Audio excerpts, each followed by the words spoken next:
Yeah, so first off, I needed to be awesome. Then also I needed to be cheap, of course. Oh, and not to forget, I need it tomorrow. Hi, I'm Vincent, and this never gonna happen. Let me explain.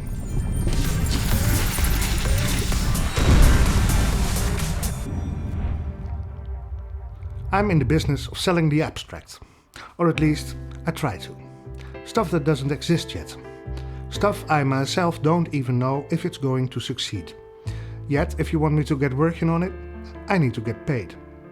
Often this means that I propose what I need to do to get to a desired outcome, how much time is involved, and what it's going to cost.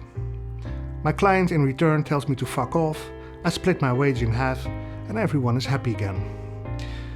But this is not what the value of design is all about. This only partly explains the cost of design. Value has more to it. When design is placed in the perspective of value, it makes a lot more sense for businesses to decide whether or not to invest in design. When I tell you a design would cost about 10,000 euros to create it, and from it you will get 100,000 euros in return.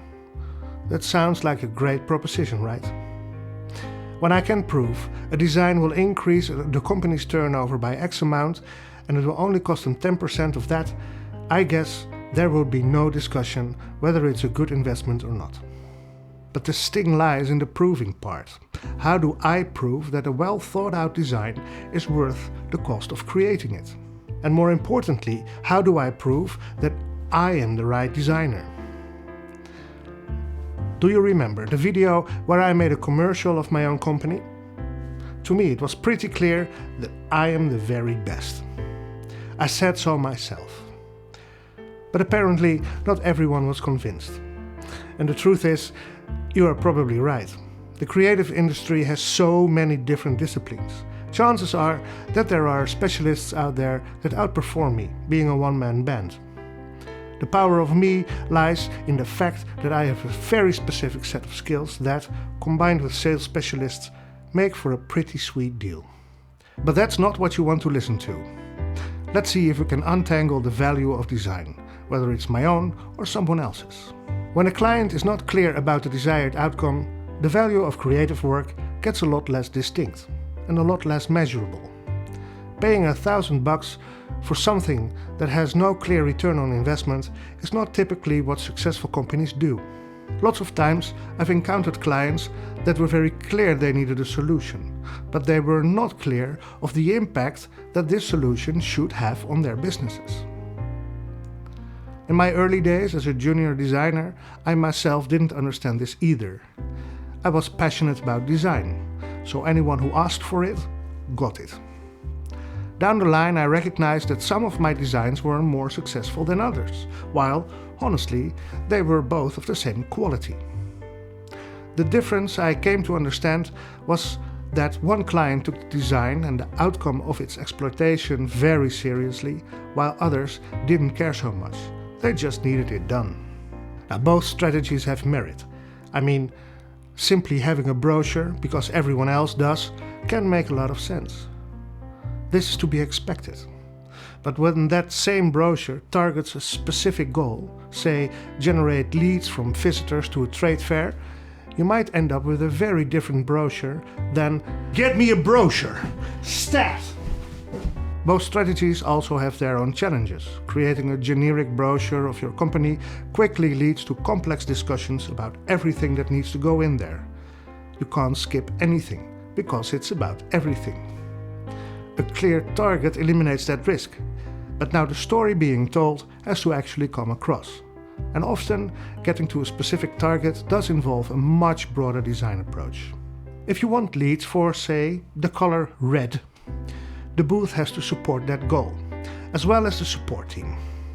So strict and clear coordination is key to successful design that adds value. And what do you know? Designers are experts at this. They are trained in overseeing and noticing shortcomings early on and solve them on the spot, all while keeping a clear view on the desired outcome. But how do you distinguish real designers from fake ones? Anyone is allowed to call themselves designer these days. Well, almost 10 years ago, the Association of Dutch Designers conducted a research into the effectiveness of design. They were very clear on the definition they used. Designers are people with a formal training in the field of industrial design, graphic design, architecture, art, or equivalent. Or people with extensive experience on one or more of these areas. In other words, people who can show for their creative experience through their portfolio and resume. The study further shows a clear correlation between time invested in a design and the success of said design, especially when designers get a lot of freedom to explore new and innovative ideas and concepts. In other words, designers add value to your business, provided they get enough time to fool around. Another more recent study by McKinsey into the business value of design, in which they, during a 5-year period, researched 300 publicly listed companies and compared their design actions to their financial data. It turns out that revenue of top performers, design-wise, on average scored twice as good as the industry benchmarks. But this only applied to the businesses that really stood out from the crowd. Less innovative companies still performed above the benchmark, but significantly less. In other words, strong design-oriented companies are awesome. Both studies are linked in the description below. Now, one of the most well-known examples I came across when researching this topic that wraps the message of these studies best has to be the story of the Apple earplugs that were shipped with the original iPod. You know what I'm talking about, those white plugs with a white cord. It was a stroke of genius. Walking around with a personal music player already was very normal back in the day. Sony invented the Walkman decades before the MP3 was invented. And then came the Discman, closely following the evolution of the portability of music.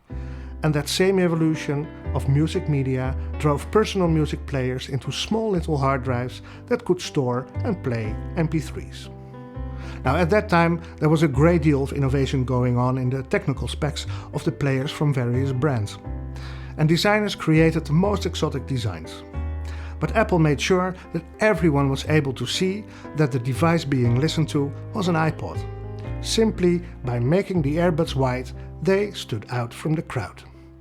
And because the marketing team of Apple are really good at their job and made sure that a host of famous celebrities used those white earplugs, everyone else was eager to become a walking ad pillar to Apple's MP3 player. Now, of course, the iPod itself had to deliver as well. Make no mistake, if the iPod was a piece of rubbish, it wouldn't have made a big difference. But the simple act of making the earbuds white brought their market share to a completely different level. Genius. Now, whether you think this idea was conceived in 5 minutes or it took 2 months to come up with, the value of it is undeniably huge. All other companies looked at their earplugs as a cost that pushed back on revenue. Apple managed to raise their revenue big time with a slightly more expensive set of earplugs. So what I'm saying is, design isn't expensive. It's worth it. And you know what else is worth it? Clicking on the subscribe button to get more videos about design and creativity and what it can do for your organization. I want to thank you for watching, and I will see you next time. Bye.